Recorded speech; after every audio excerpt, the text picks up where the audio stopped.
ഞങ്ങൾ ഈ കരിങ്കൽ കോറി നിർത്തി കഴിഞ്ഞപ്പോൾ ഞങ്ങൾക്ക് അന്നൊരു 80ഓളം തൊഴിലാളികളുണ്ട്. ഇവരെന്ത് ചെയ്യണം ഞങ്ങൾ രണ്ടാളും ഇങ്ങനെ ആലോചിച്ചപ്പോൾ ജ്വല്ലറി തുടങ്ങിയാലോ, അല്ലെങ്കിൽ മില്ല് തുടങ്ങിയാലോ, പലചരക്ക് ഏത് വിഷയത്തിലേക്ക് ഞങ്ങൾ പോയാലും ഒരു 10ഓ 15ഓ ജീവനക്കാരാണ് നിയമിക്കാൻ പറ്റും. ബാക്കി ഞങ്ങൾ എന്ത് ചെയ്യും?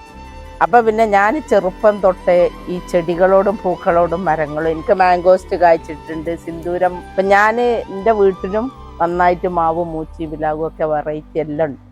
അപ്പം ഞങ്ങൾ ഇതിനെപ്പറ്റി ചിന്തിച്ചപ്പോൾ ഞാൻ പറഞ്ഞു അതൊരു നല്ല അഭിപ്രായമാണ്. ഇത് ചെടി, മാവ്, പൂവ്, മറ്റേത് മറിച്ച് ചിക്കു, ബട്ടറും ഒക്കെ ഉണ്ടാക്കിയാൽ അത് മനുഷ്യനും നന്നു, ജോലിക്കാർക്ക് ജോലിയായി. പിന്നെ ഇയാളൊരു സഹകരണ ബാങ്ക് സെക്രട്ടറി ആയിരുന്നു.